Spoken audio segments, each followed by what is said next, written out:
Hi class, today is day 151. It's Monday, May 4th, and we are on our last week of the Lightning Thief. So I am super excited to get started with our lessons today. So where we left off, I want you to think back, and now I have to think back all the way to Friday. So that was at the end of chapter 19. So I'm actually going to open this up so I can help myself remember too. Okay, so they are now out of the underworld, and they found out that Hades was not the one, or they don't think Hades was the one who was trying to cause this war. So now they kind of need to find out what's going on, and they are now out of the underworld, and they were just in the water. So we're going to find out what happens. So they're going to get to shore. So today our objective is summarize the events in the chapter. So we want to summarize events. We want to make sure that we can cut down what the author told us into a smaller amount of sentences. So for example, summarizing is retelling the story or part of the story in your own words. So you don't want to use the words that are written in the book. You want to try to summarize it in your own words. So you're paraphrasing it. And it should not be more than 3 sentences, and it should only include important ideas. So one way to do this is to look at SWBST. Somebody, wanted, but, so, then. Some of you may have seen this before. I separated it out into 3 sentences. So first you're going to identify the main character, or it could be more than one character. It could be the main characters. And, sorry, I'll make sure that this is, there we go. So you want to make sure you identify who the main characters are. Then you want to explain what do the main characters want. So that can be your sentence 1. Sentence 2, you're going to explain, but what was the problem? And how did the characters try to solve the problem? And then finally, in sentence 3, you're going to explain how did that problem get solved. So we're going to do this for 2 different situations in chapter 20 today. So there are 2 events that happen in chapter 20 that we're going to summarize in 3 sentences when we're done reading it. So I'll go through and do one together with you as we read, and then you'll get to do one on your own. So we're going to get started, though, on chapter 20. Like I said, there's only 22 chapters. This chapter is a little bit shorter than the next 2, so this chapter we're going to read the whole one today. And then tomorrow and Wednesday, we're going to split chapter 21, and then Thursday and Friday, we're going to split chapter 22. Just that way, we're really paying close attention to these chapters, and we're not missing any of the important details towards the end of the story. So, chapter 20, I battle my jerk relative. A Coast Guard boat picked us up, but they were too busy to keep us for long, or to wonder how 3 kids in street clothes had gotten out in the middle of the bay. There was a disaster to mop up. Their radios were jammed and with distress calls. They dropped us off at Santa Monica Pier with towels around our shoulders and water bottles that said, I'm a junior Coast Guard, and sped off to save more people. Our clothes were sopping wet, even mine. When the Coast Guard boat had appeared, I'd silently prayed they wouldn't pick me out of the water and find me perfectly dry, which might have raised some eyebrows. So I'd willed myself to get soaked. Sure enough, my usual waterproof magic had abandoned me. I was also barefoot because I'd given my shoes to Grover. Better the Coast Guard wonder why one of us was barefoot than wonder why one of us had hooves. After reaching dry land, we stumbled down the beach, watching the city burn against a beautiful sunrise. I felt as if I had just come back from the dead, which I had. My backpack was heavy with Zeus's master bolt. My heart was heavier from seeing my mother. I don't believe it, Annabeth said. We went all that way. It was a trick, I said.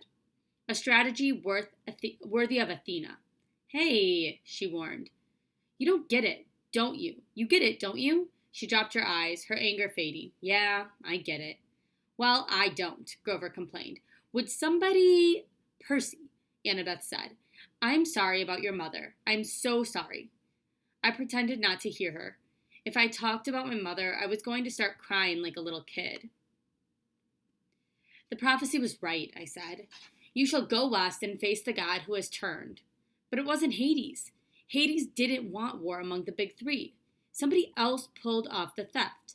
Someone stole Zeus's master bolt and Hades' helm and framed me because I'm Poseidon's kid. Poseidon will get blamed by both sides. By sundown today, there will be a three-way war, and I'll have caused it. Grover shook his head, mystified. But who would be that sneaky? We'll move this up. Who would want war that bad? I stopped in my tracks, looking down the beach. Gee, let me think. There he was, waiting for us, in his black leather duster and his sunglasses. An aluminum baseball bat propped on his shoulder, his motorcycle rumbled beside him, his headlight turning the sand red. Pause for a second. So right now the conflict is they don't know who set them up, but also there's going to be this war and everyone's going to blame Percy if they don't figure it out. Because right now, if you look at this prophecy, so he went west and they found that it wasn't Hades and that somebody else did it. He has the Master Bolt and he was framed because he's Poseidon kid, so now they're going to blame him and there's going to be a three-way war and he'll have caused it, and he didn't get his mother back.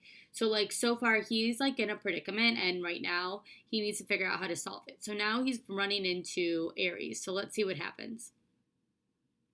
Hey kid, Ares said, seeming genuinely pleased to see me. You were supposed to die. You tricked me, I said. You stole the helm and the Master Bolt. Ares grinned. Well, now I didn't steal them personally.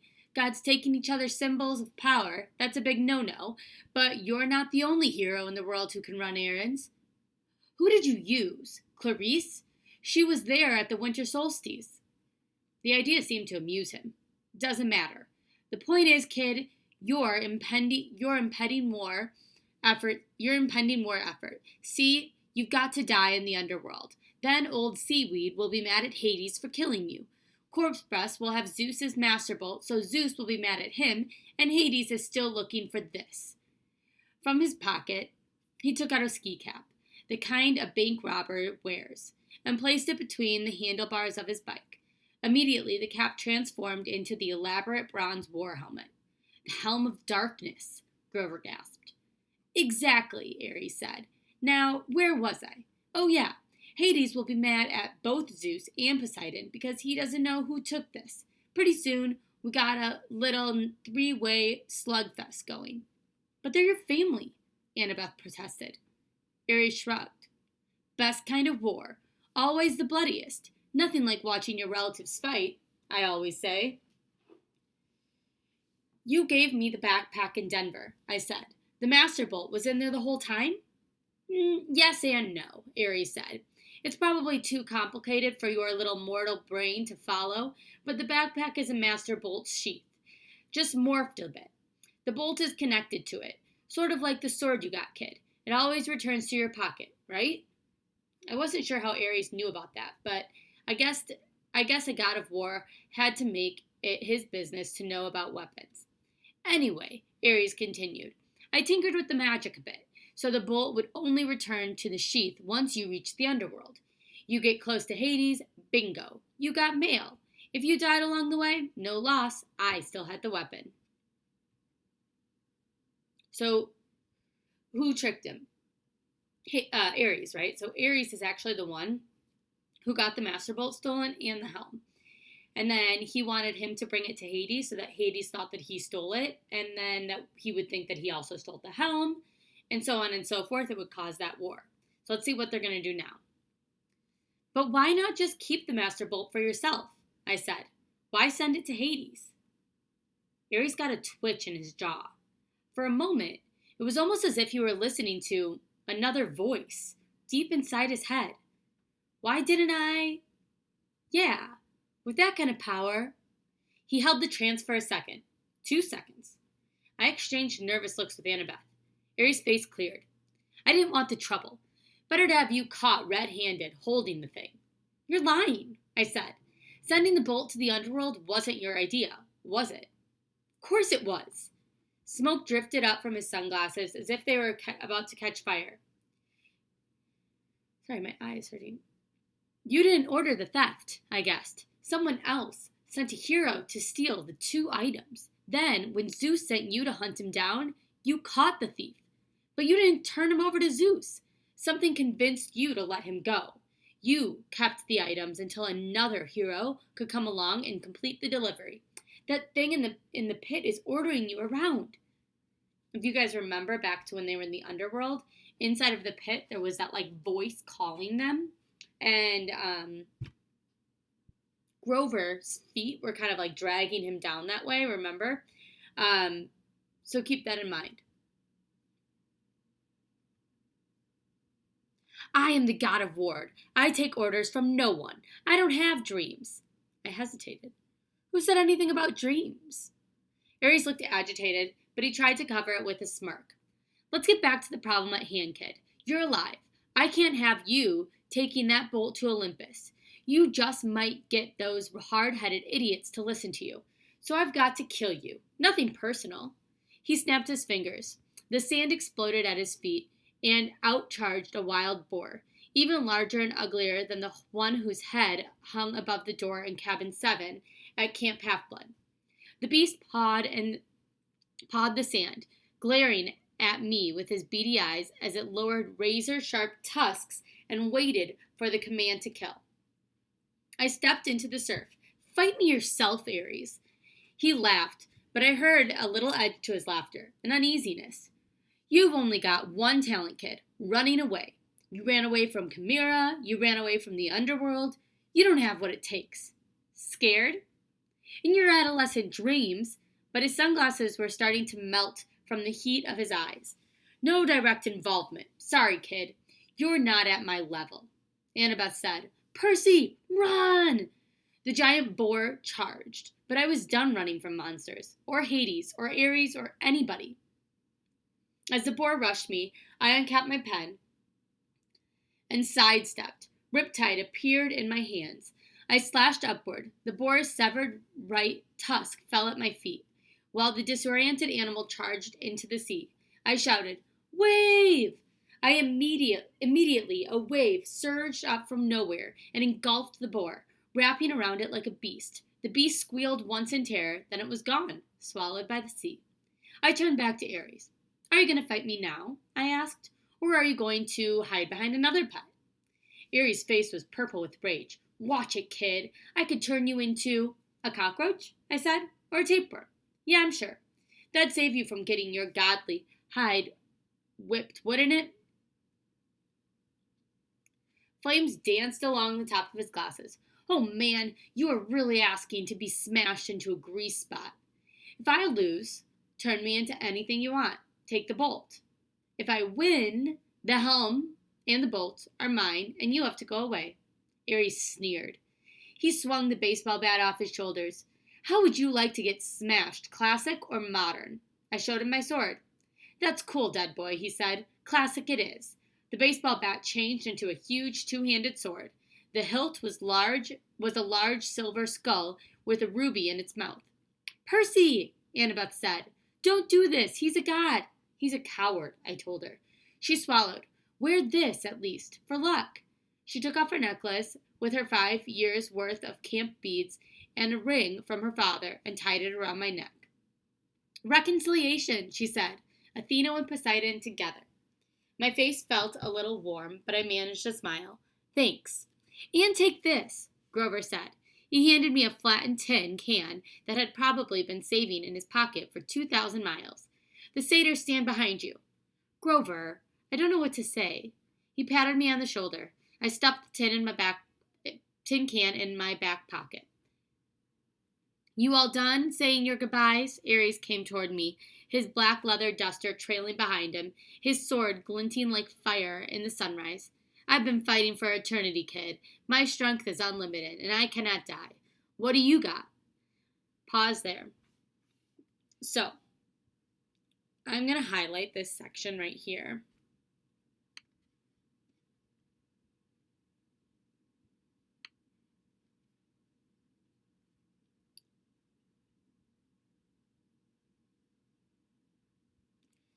So for this part of the story, we're going to summarize an event. So right here it says, Summarize the deal with Ares. So again, first I want to talk about the characters and what the characters wanted.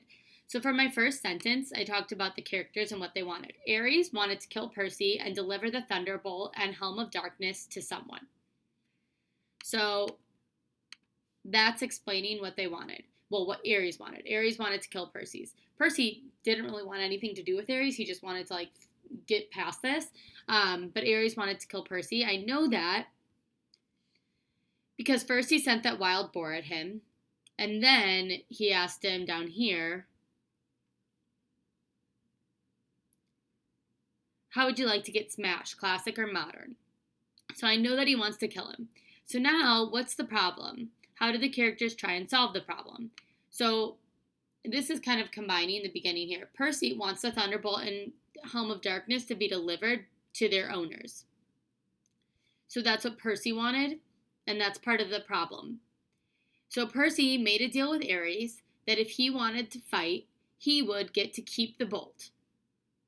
So that's how they're trying to solve the problem. So actually, what I'm going to do here,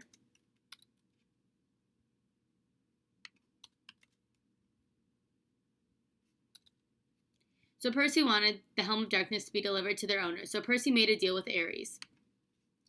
And then here, the deal was that if he won the fight, he would keep the helm and the bolt, comma. But if Ares won the fight, Ares would turn Percy into whatever he wants. So the first sentence, again, is explaining the main characters and what they want.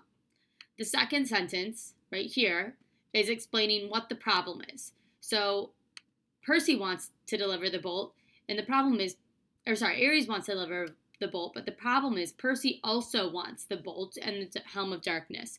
So they made a deal. That's how they try to solve the problem, by making a deal. And then how did the problem get solved? The deal was that if they won, so they made the deal. So the problem was solved by making a deal, right? Whoever won basically got what they wanted. So I summarized that into 3 different sentences. You do not need to highlight those like I did. I just want you, when you get here, you're going to write your explanation right below here. So you need to type it down here. So I know sometimes we have difficult time typing in the documents. If you're having a hard time typing in the document, write it on a separate piece of paper and send me a text message with it. My number is always in all of your announcements. And then also, the other thing you could do is you could type it in the comments. So I know some of you will type in the comments like, I can't write in this. Well, if you can type in the comments that you can't write in it, type your answer in the comments, and then I'll still see, okay? So we're going to keep reading today, and we're going to find out what happens. So now they're about to fight. They just said their goodbyes.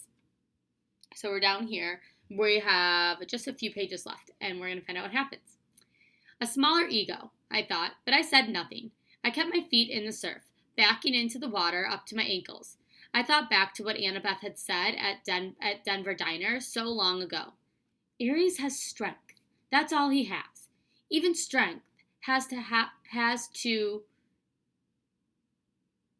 bow to wisdom sometimes. That's a typo. Has to bow to wisdom sometimes.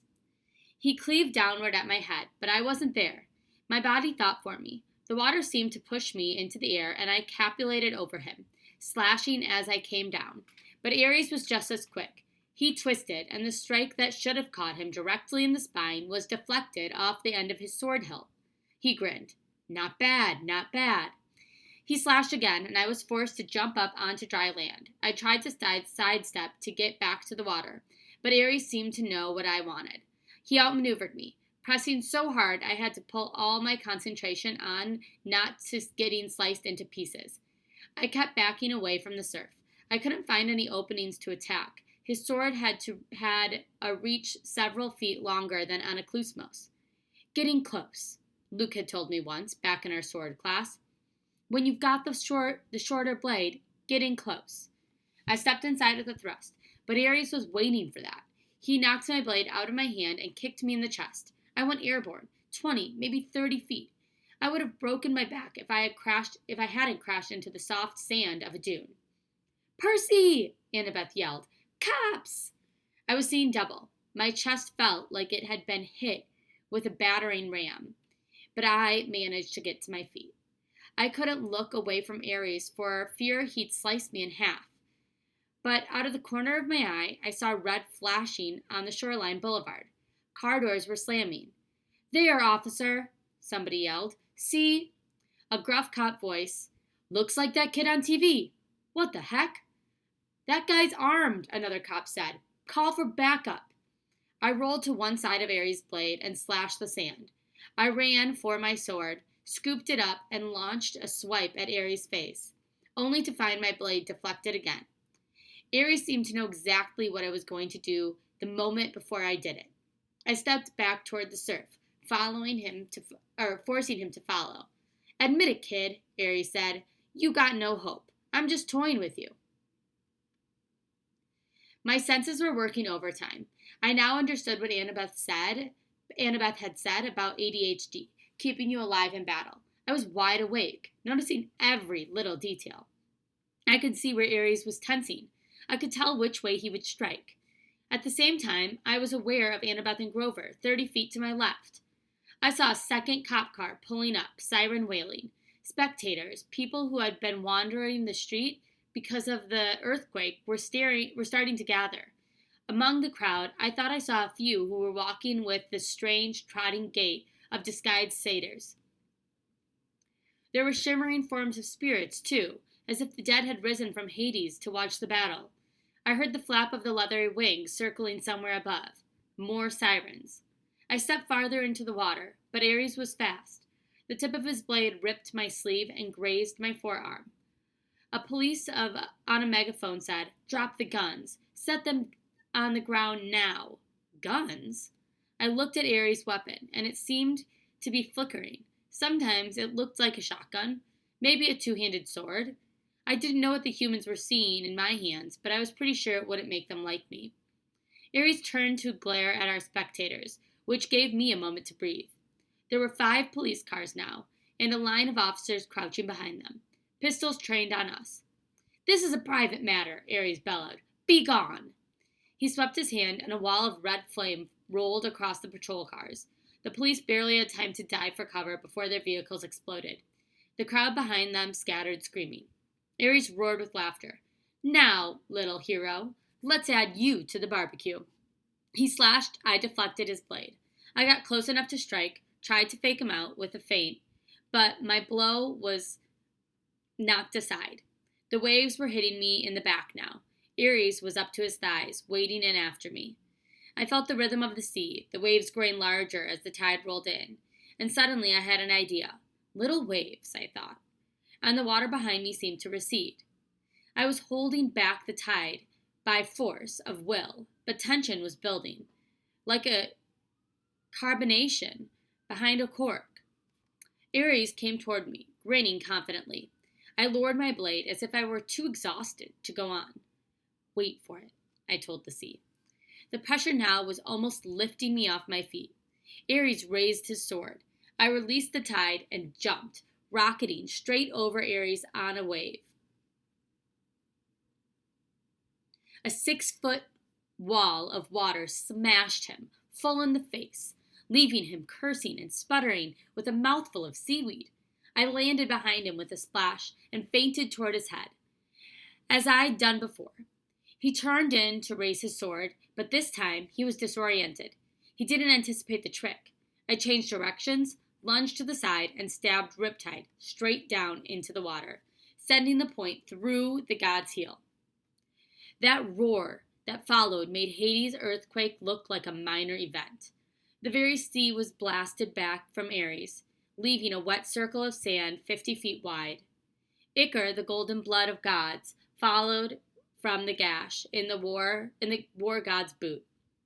The expression on his face was beyond hatred. It was pain, shock, complete disbelief that he'd been wounded.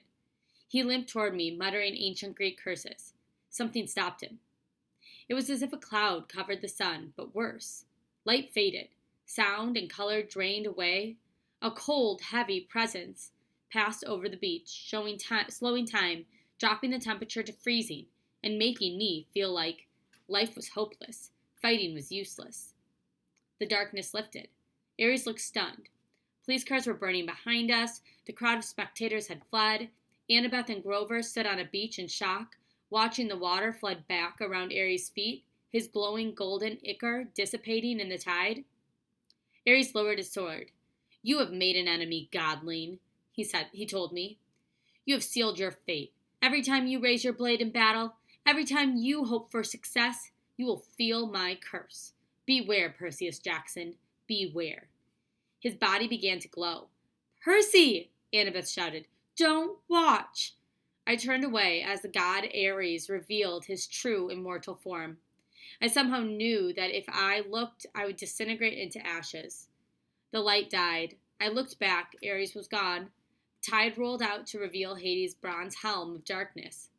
I picked it up and walked toward my friends.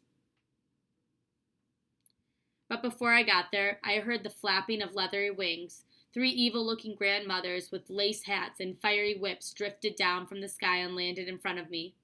The middle Fury, the one who had been Mrs. Dodd, stepped forward. Her fangs were bared, but for once she didn't look threatening. She looked more disappointed, as if she'd been planning to have me for supper, but had decided I might give her indigestion. "We saw the whole thing," she hissed. "So it's truly not you." I tossed her the helmet, which she caught in surprise. "Return that to Lord Hades," I said. "Tell him the truth. Tell him to call off the war." She hesitated, then ran a forked tongue over her green leathery lips. "Live well, Percy Jackson. Become a true hero, because if you do not, if you ever come into my clutches again—" She cackled, savoring the idea. Then she and her sisters rose on their bat's wings, fluttered into the smoke-filled sky, and disappeared. I joined Grover and Annabeth, who were staring at me in amazement. "Percy," Grover said. "That was so incredibly terrifying," said Annabeth. "Cool," Grover corrected. I didn't feel terrified. I certainly didn't feel cool. I was tired and sore and completely drained of energy. "Did you guys feel that? Whatever it was?" I asked. They both nodded uneasily. "Must have been the Furies overhead," Grover said. But I wasn't so sure. Something had stopped Ares from killing me, and whatever could do that was a lot stronger than the Furies. I looked at Annabeth, and an understanding passed between us. I knew not what was in that pit, what had spoken from the entrance of Tartarus. I reclaimed my backpack from Grover, and looked inside. The Master Bolt was still there. Such a small thing to almost cause World War III.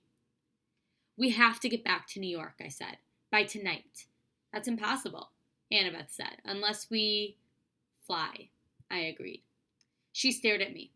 "Fly? Like in an airplane, which you were warned never to do, lest Zeus strike you out of the sky, and carrying a weapon that has more destructive power than a nuclear bomb?" "Yeah," I said. "Pretty much exactly like that. Come on." So before we go on to our question, I want you to think about, who do you think was in that entrance of Tartarus?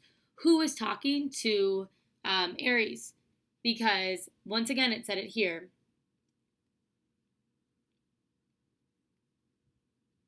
And who made that feeling? "Did you guys feel that?" I asked. They both nodded. "It must have been the Furies overhead." But I wasn't so sure. Something had stopped Ares from killing me, and whatever could do that was a lot stronger than the Furies. I looked at Annabeth, and understanding passed between us. I knew not what that was in that pit, what had spoken from Tartarus. So I want you to keep that in mind. There's still this thing that we don't know what it is. It's not Hades, it's not Zeus, so it's not Poseidon. So we don't know what's there, but it's something really strong. Now, right here is where I'm going to highlight this. This is the area that I want you to look.